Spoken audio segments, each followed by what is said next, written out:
देखिए क्वेश्चन क्या है आपका आज का? कंपनी क्या है इसकी विशेषता का वर्णन करें। कंपनी क्या है इसके विशेषताओं का वर्णन करें। तो आप बताइए कि भगवान ने जब मनुष्य को बनाया तो क्या सब सोचा होगा? उसकी आवश्यकता थी। जब भगवान मनुष्य को बनाया होगा तो भगवान सोचा होगा जब मनुष्य जाएगा तो निठल्ला देखिए, बैठना नहीं चाहिए, ब्रह्मा कोई जी काम जब करे। मनुष्य को बनाया है ना तो उसको जो है आवाज नहीं था, तो कोई काम का नहीं था, वो अपने जी से सरस्वती को जन्म दिया। इसी तरह देखिए एक बच्चा जो जन्म लेता है ना 9 महीना तो माँ के पेट में रहता है। Yes sir. उसी तरह जो कंपनी है उसका जो मान लीजिए एक बच्चे के लिए मानव का जो है पेरेंट्स की बात करें तो माता पिता दोनों हैं। कंपनी की माँ बाप का अगर बात करिए तो कंपनी का जो माँ बाप होता है ना वो प्रमोटर होता है, जो जन्म देने वाला होता है, प्रवर्तक बोलते हैं उसको। जैसे कि 9 महीना माँ के पेट में कोई मान लीजिए बच्चा 9 महीना रहता है, उसके बाद आता है पृथ्वी पर, फिर वो 2 साल का होता है तो चलना फिरना शुरू कर देता है। उसी तरह अभी आज जो आप लोग इंटर में पढ़ रहे हैं, कॉमर्स की जो बच्चे पढ़ाई कर रहे हैं उनके बीच आज ये कंपनी शब्द आ रहा होगा, तो वो आज कंपनी के बारे में सुन रहे होंगे, पढ़ रहे होंगे जो कंपनी क्या है और कंपनी को समझ रहे होंगे।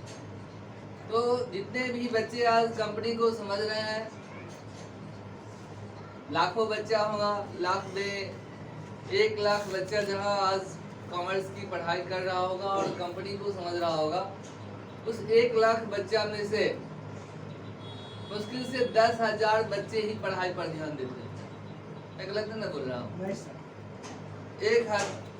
1 लाख बच्चा में 10,000 बच्चे को टीचर मिल रहा होगा जो अच्छा से बता रहा होगा उसकी सब्जेक्ट मटेरियल को, जो ये सब्जेक्ट है क्या, जैसे अभी कंपनी क्या। अब आओ 10,000 बच्चे में भी 1,000 बच्चा वो ध्यान देता होगा, फॉलो कर रहा होगा, समझ रहा होगा जो कंपनी क्या है।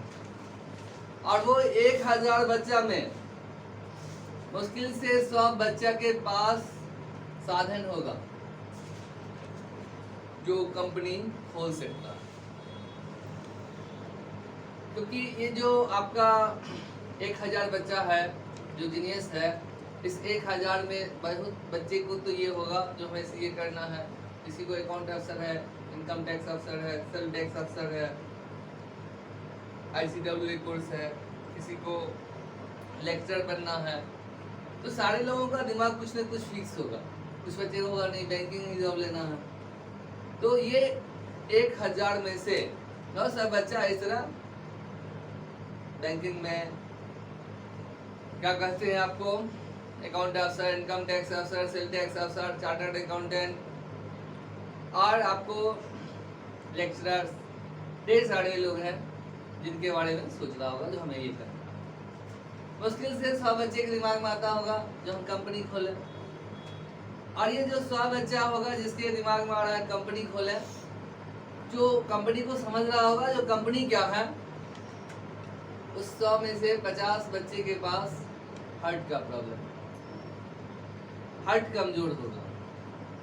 डर रहेगा कि अगर हम कंपनी खोलेंगे तो हजारों गुंडे आएंगे और बोलेंगे इतना खो खा दो, मैं तो टुकड़ा बेच देता हूँ। समझ में आ रहा है ना? यस। और वो कंपनी नहीं खोल पाएंगे। देखिए कंपनी क्या है, तो कंपनी जो है कानून द्वारा बनाया गया एक निर्मित कृत्रिम व्यक्ति होता है। अब ये कानून द्वारा बनाया गया निर्मित कृत्रिम व्यक्ति है, कोई भी जो मानव है, मनुष्य है, वो कंपनी खोल सकता है। और कंपनी खोलने के लिए उसे क्या सब चाहिए? सबसे बड़ी बात है, देखिए कंपनी के माता पिता का नाम तो जान गए ना। कंपनी को जन्म देने वाला, 9 महीना पेट में रखने वाला कौन है? प्रमोटर, प्रवर्तक, जिसके दिमाग में आता है जो हम एक कंपनी खोलेंगे, ठीक है। और इसका जो मालिक है, कोषाध्यक्ष, चेयरमैन, समझ गए ना। और चलाने वाला जो होता है वो हो जाता है बोर्ड ऑफ डायरेक्टर, समझ रहे ना। कल भी हम बोर्ड ऑफ डायरेक्टर का चर्चा किए थे आपको।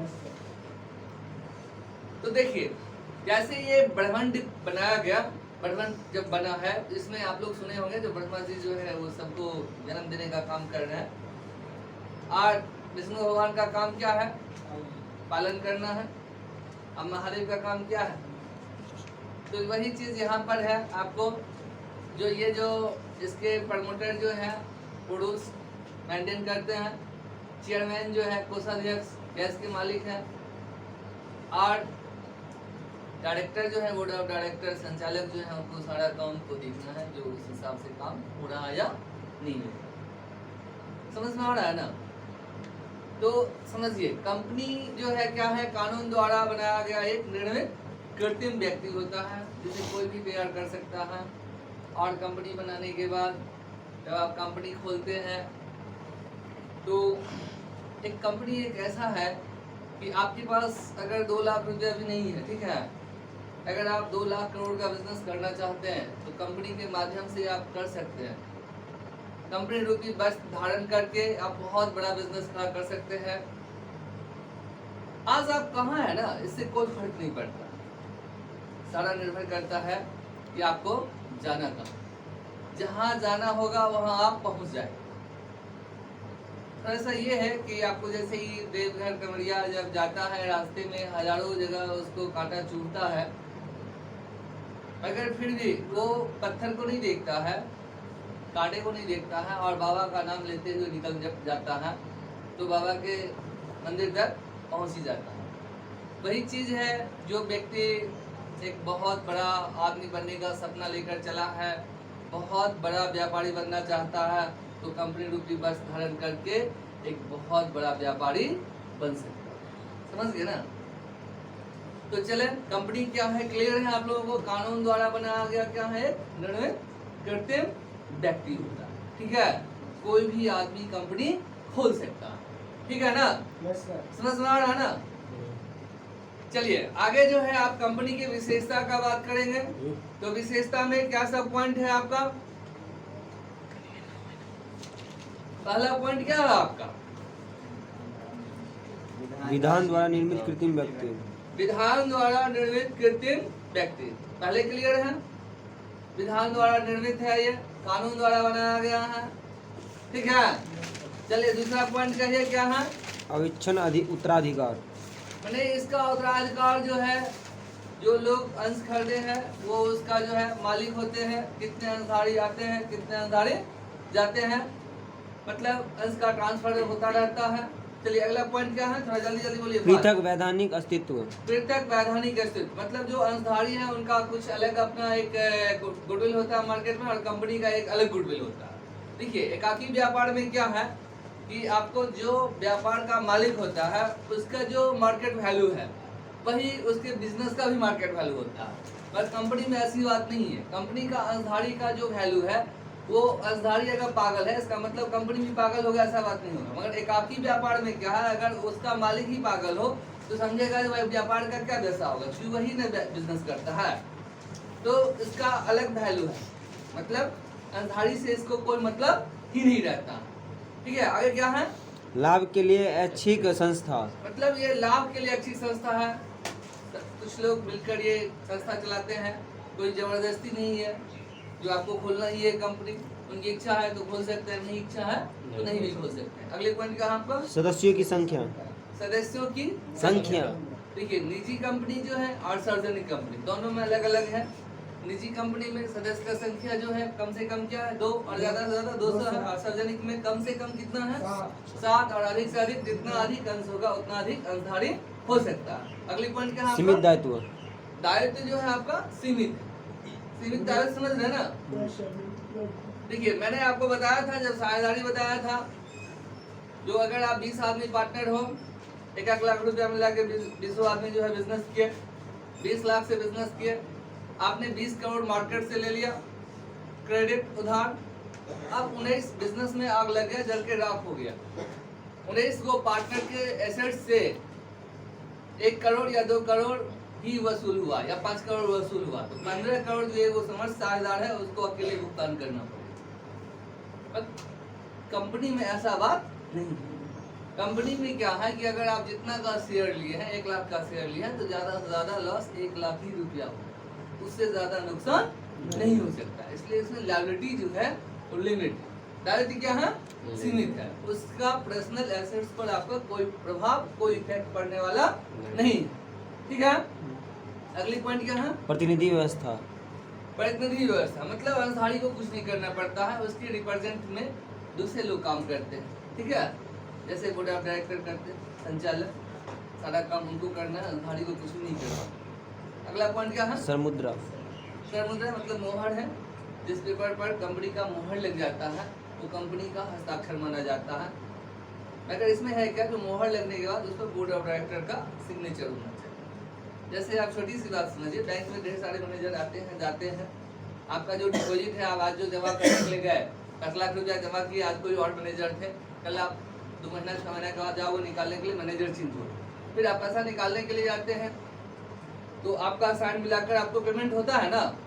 उसी तरह कंपनी है, जो कंपनी के बोर्ड ऑफ डायरेक्टर आते चेंज हो जाएंगे, मगर आपका जो एग्रीमेंट है कंपनी के साथ, उसी तरह से कंपनी आपके साथ माल का जो है खरीद बिक्री करेगा।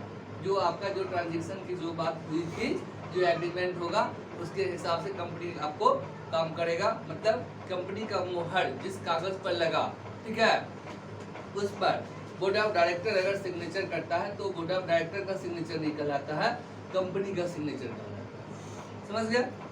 अगली पॉइंट क्या है, कार्य क्षेत्र की निर्धारित सीमा।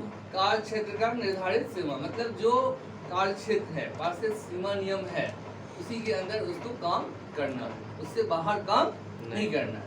मतलब आपको कोई प्रोडक्ट की जो लाइसेंस मिला है कि अगर आप 100 बोरा रख सकते हैं तो 100 बोरा ही रखेंगे, उससे ज़्यादा अगर 101 बोरा अगर होगा तो आपका लाइसेंस रद्द हो जाएगा, आप जेल भी जा सकते हैं। समझ गए ना। मतलब जो कार्य क्षेत्र आपका लिमिट किया गया है उसी में आपको रख के काम करना है। अगली पॉइंट क्या है आपका, अभियोग चलाने के लिए का अधिकार। मतलब अभियोग चलाना, आप किसी पर मुकदमा कर सकते हैं। कोई अगर आपके साथ गलत करता है तो कंपनी किसी पर मुकदमा कर सकता है, और कोई भी आदमी कंपनी पर भी मुकदमा कर सकता है। और अगला पॉइंट क्या है, अंश हस्तांतरण। अंश का हस्तांतरण। अंश हस्तांतरण मतलब आप शेयर का ट्रांसफर हो सकता है, बीच में जो है एक दूसरे को चेंज कर सकते हैं। आगे क्या है, अधिनियम अंतर्गत ही स्थापना एवं समापन। मतलब कानून के द्वारा ही बनाया जाता है और कानून के द्वारा ही इसका समापन भी होगा, बंद भी होगा। ठीक है। आगे क्या है, अब सेकंड क्वेश्चन, निजी कंपनी और सार्वजनिक कंपनी में अंतर। तो अब देखिए, निजी कंपनी और सार्वजनिक कंपनी में जो अंतर का आपका पहला आधार है वो क्या है, अंतर का आधार सदस्यों की संख्या। सदस्यों की संख्या। तो निजी कंपनी में न्यूनतम 2 है और अधिकतम कितना है, 200। सार्वजनिक कंपनी में न्यूनतम कितना है, 7 और अधिकतम कितना है, जितना अधिक अंश होगा उतना अधिक अंशधारी होगा। अगला पॉइंट आपका क्या है, अंश विक्रय के लिए आमंत्रित करना।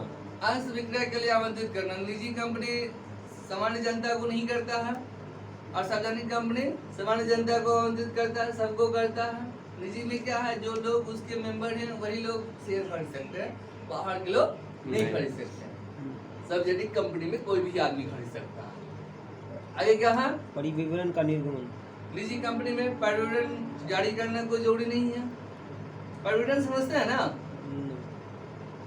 कॉलेज में जब एडमिशन लिया होंगे तो प्रोस्पेक्टस मिला होगा ना, उसमें कॉलेज का नाम ऊपर में था ना पीछे। उसी तरह कंपनी का जो परिविवरण है, उसी तरह कंपनी का ऊपर में नाम है, स्थापना ईस्वी है, कंपनी के पूरे जो चेयरमैन, बोर्ड ऑफ डायरेक्टर और लोग भी जो है प्रमोटर, सारे लोगों का क्वालिफिकेशन, रेमुनरेशन समझते हैं ना, पारिश्रमिक, और कंपनी कौन कौन से प्रोडक्ट को तैयार कर रही है, प्रोडक्ट का प्राइस क्या है, प्रोडक्ट में मटेरियल क्या लगा है, समझ रहा है ना।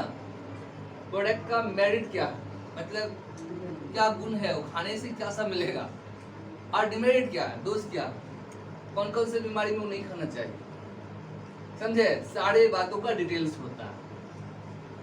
और सेल क्या है, कितना सेल है कंपनी का, कितना प्रॉफिट हुआ आज तक, कंपनी कितना पूंजी से स्टार्ट हुआ था, आज कहाँ है, समझ में आ रहा है ना। अगला पॉइंट क्या है, तो निजी में परिविवरण जारी करना जरूरी नहीं है, सार्वजनिक में जो है जरूरी है। अगला क्या है, वैधानिक सभा। वैधानिक सभा निजी में बुलाना जरूरी नहीं है, ऐसा ना। और सार्वजनिक में वैधानिक सभा बुलाना जरूरी है। आगे क्या है? अंश हस्तांतरण। अंश हस्तांतरण निजी में मैंने अंशधारी अपने मन से अंश का हस्तांतरण नहीं कर सकता है। एक उसको बोर्ड ऑफ डायरेक्टर के बीच उसको मैंने सबके सहमति से कर सकता है, सभी अंशधारी की सहमति से हो सकता है। और सार्वजनिक कंपनी में क्या है? इस पर कोई प्रतिबंध नहीं है, कोई भी अंश हस्तांतरण कर सकता है। आगे क्या है? लिमिटेड शब्द का प्रयोग। लिमिटेड शब्द का प्रयोग। निजी कंपनी में प्राइवेट लिमिटेड शब्द का उपयोग होगा और सार्वजनिक कंपनी में सिर्फ लिमिटेड शब्द लगेगा। ठीक है, आगे क्या है? संचालकों की न्यूनतम संख्या। देखिए, निजी कंपनी में संचालक की न्यूनतम संख्या कितना होगा? 2 और सार्वजनिक में 3। कितना हो जाएगा? न्यूनतम 3। ठीक है, आगे क्या है? अंतर नियम बनाना। अंत नियम बनाना। निजी कंपनी के लिए अंत नियम बनाना क्या है? अनिवार्य है। और सार्वजनिक कंपनी में अंत नियम नहीं रहेगा तो भी काम चलेगा, सही ना। चलिए आगे क्या है? सदस्यों की सूची। सदस्य का सूची निजी में जो है बनाना जरूरी नहीं है। सार्वजनिक में जो है कितना से ज्यादा है? 50 से अधिक होने पर बनाना अनिवार्य है। आगे क्या है? न्यूनतम पूंजी की चुकता। तो न्यूनतम चुकता पूंजी जो है निजी में 1 लाख रुपया चाहिए और सार्वजनिक में 5 लाख रुपया चाहिए, यही है। तो देखिए, निजी कंपनी और सार्वजनिक कंपनी में डिफरेंस है। आपका मुख्य रूप से अगर देखा जाए जो व्यापार क्या प्रकार का है, तो व्यापार क्या प्रकार का हो गया जानते हैं? 3 तरह का मैंने लिखा था, एकाकी, साझेदारी और कंपनी। कंपनी में भी 2 बात है, निजी कंपनी और सार्वजनिक कंपनी।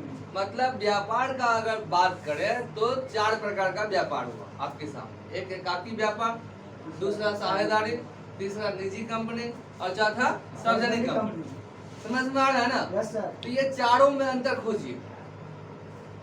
चारों में जब आप अंतर खोजोगे तो एकाकी व्यापार में क्या है? एक आदमी मालिक है। साझेदारी में क्या है? कम से कम 2 और ज्यादा से ज्यादा 50। निजी कंपनी में कम से कम कितना? 2, ज्यादा से ज्यादा 200।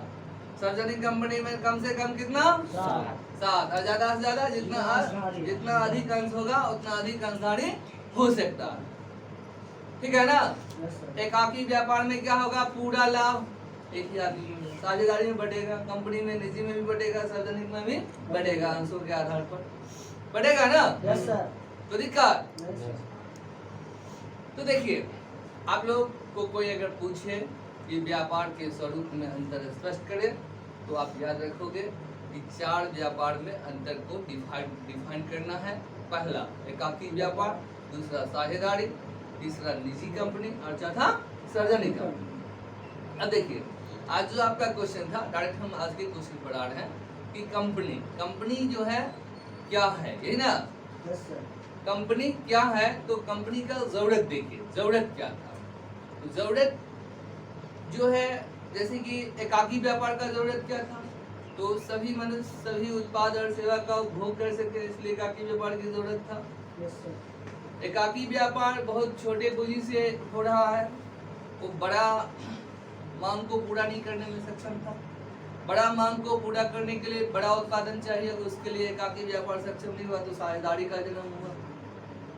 फिर साझेदारी व्यापार भी बहुत बड़ा मांग नहीं पूरा कर सकता था, जो पूरे विश्व की मांग को पूरा किया जाए, उसके लिए बहुत बड़ा पूंजी की जरूरत है।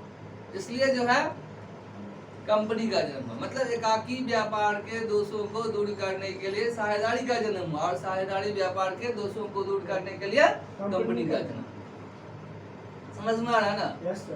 कंपनी ही वो एक है जिसके माध्यम से एक बहुत बड़ा पूंजी इकट्ठा कर सकते हैं और जिससे बहुत बड़ा उत्पादन कर सकते हैं, जिससे पूरे विश्व की मांग को पूरा कर सकते हैं।